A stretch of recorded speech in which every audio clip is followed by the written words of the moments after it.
मार्च 2027 से शुरू हो सकती है जातीय जनगणना। 2 चरणों में जनगणना पूरा करने की तैयारी है। जनगणना में पूछे जाने वाले सवालों की लंबी सूची होगी। इसमें जाति और उपजाति से संबंधित सवाल भी होंगे। पिछली राष्ट्रीय जनसंख्या की गणना 2011 में हुई थी। 2021 की जनगणना कोरोना महामारी के कारण स्थगित करनी पड़ी थी और अब जो जाति आधारित जनगणना होगी वो 2027 से शुरू होगी।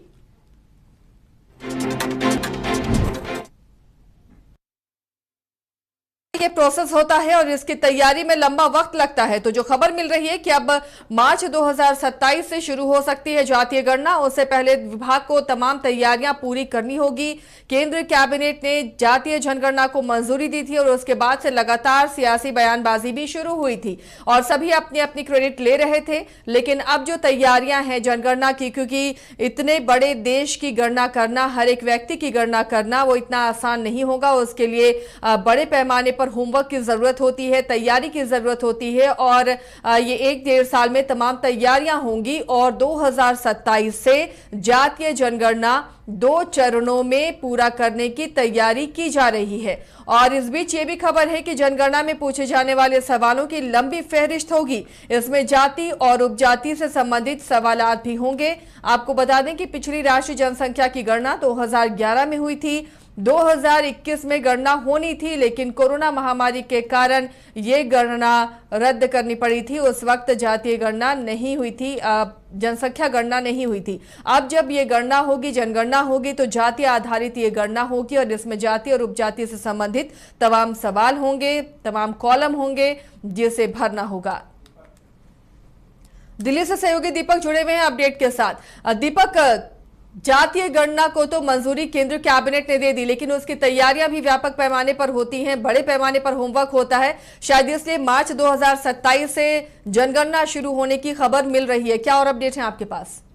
देखिए, बिल्कुल जातीय जनगणना की जो मंजूरी है वो केंद्रीय कैबिनेट से मिल चुकी है, लेकिन उसके बाद सिर्फ मंजूरी मिलने से ही सब चीजें फाइनल नहीं हो जाती, क्योंकि एक बड़ी जनगणना जो है एक नॉर्मल जनगणना से ज्यादा जो है वो महत्वपूर्ण और काफी टफ काम होता है, जिसको लेकर जो है अब ये एक नई खबर निकल कर सामने आ रही है कि 1 मार्च 2027 से जो है जातीय जनगणना जो है वो शुरू जो है वो सरकार कर सकती है।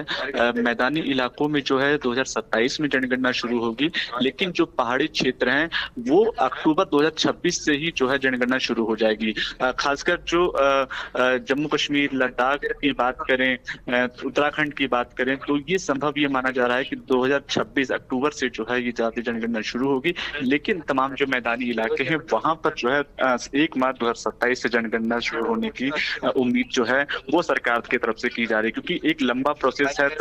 तमाम चीजों पर, पहलुओं पे जो है वो नजर बनाए रखनी होती है, तैयारियां करनी होती है कि किस तरीके से जो है, चाहे वो गाँव हो, क्षेत्र हो, टाउन्स हो, वहाँ पे किस आधार पे किस तरीके से जो है एक जनगणना कराई जाए। इसको लेकर भी एक बड़ा जो मेगा प्लान है वो सरकार के अधिकारी बनाते हैं। उसके बाद जो है इसको ग्राउंड पे इंप्लीमेंट किया जाता है। तो इस तरीके की स्थितियों को सही तरीके से बनाने के लिए जो है एक लंबा वक्त लगता है और अभी ये जो डेट है वो 2027 1 मार्च से मैदानी इलाकों में और 2026 के अक्टूबर में जो है वो पहाड़ी क्षेत्रों में कराने की जो चीजें हैं वो सामने आ रही है। जी चलिए दीपक, बने रहिए हमारे साथ, आगे भी आपसे अपडेट लेना है। तो पहाड़ी क्षेत्रों में और मैदानी क्षेत्रों में 2 चरणों में ये जनगणना पूरी करने की तैयारी की जा रही है। 2026 से पहाड़ी क्षेत्रों में गणना होगी और 2027 से मैदानी क्षेत्रों में गणना होगी। फिलहाल इसके लिए अब होमवर्क किए जा रहे हैं, तैयारियां की जा रही हैं और जातीय जनगणना में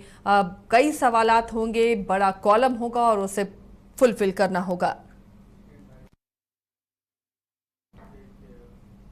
इस वक्त बड़ी खबर बेंगलुरु से आ रही है, जहां आरसीबी की विक्ट्री परेड से पहले चिन्नास्वामी स्टेडियम के बाहर भगदड़ मच गई। इस भगदड़ में महिला समेत कई लोगों की मौत हुई है। 7 से ज्यादा लोगों की मौत की खबर मिल रही है। स्टेडियम के बाहर भारी भीड़ नजर आ रही थी और उसी बीच ये भगदड़ मच गई।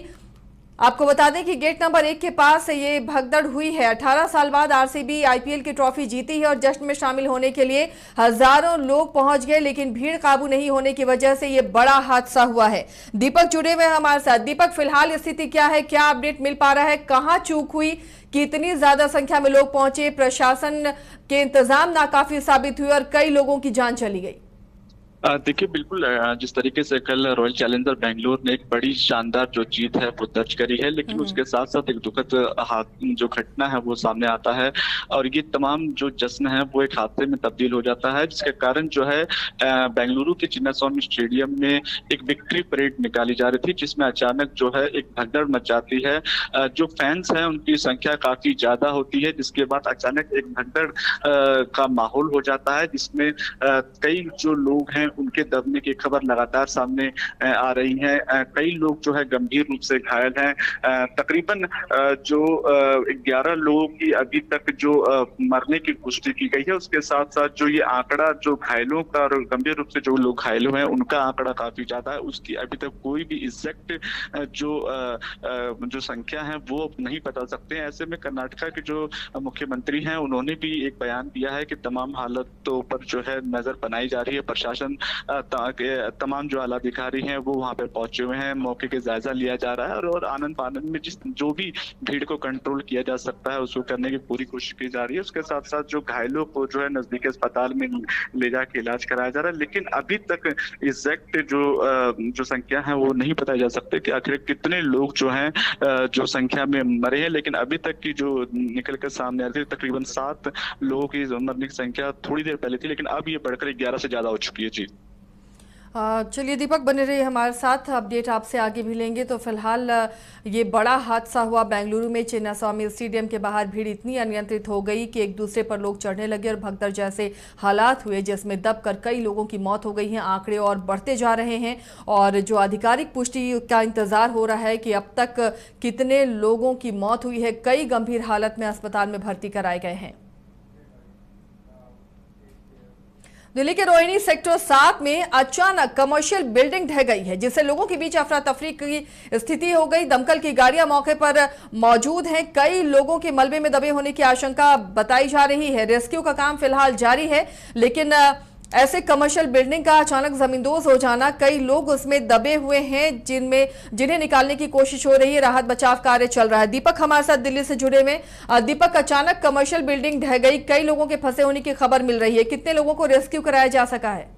देखिए बिल्कुल, दिल्ली के रोहिणी सेक्टर 7 में डीबारा की ये घटना सामने आती है, जहाँ पे 2 से 3 मंजिला इमारत है वो अचानक जो है कोलैप्स हो जाती है। बिल्डिंग गिरने की खबर जो है सामने आती है, जिसके बाद तुरंत जो मौके पर राहत बचाव दल जो है मौके पर पहुंचते हैं। उसके साथ फायर सर्विस के तमाम जो गाड़ियां हैं वो वहां पे पहुंचती हैं और आनंद फानंद में जो है जो फंसे हुए लोग हैं उनको निकालने की कोशिश जो है वो की जा रही है। माना जा रहा है 4 से 5 लोग जो है उससे मलबे में दबे होने की आशंका है, जिसको निकालने की पूरी कोशिश की जा रही है। लेकिन जिस तरीके से रोहिणी, क्योंकि रोहिणी एक रिहायशी इलाका है और ऐसे में जो डीबारा का लोकेशन है वो काफी मार्केट एरिया पड़ता है और ऐसे में बिल्डिंग कोलैप्स होने की घटना जो है वो शाम 4 बजे की बताई जा रही है, जिसमें 4 से 5 लोग फंसे हुए हैं। लेकिन अभी तक किसी के मरने की पुष्टि नहीं हुई है। हालांकि एनडीआरएफ की टीम जो है, बचाव दल जो है वो तमाम लोगों को निकालने की पूरी कोशिश वहां पे की जा रही है। जी चलिए, शुक्रिया दीपक इस तमाम जानकारी के लिए। तो फिलहाल कई लोगों के मलबे में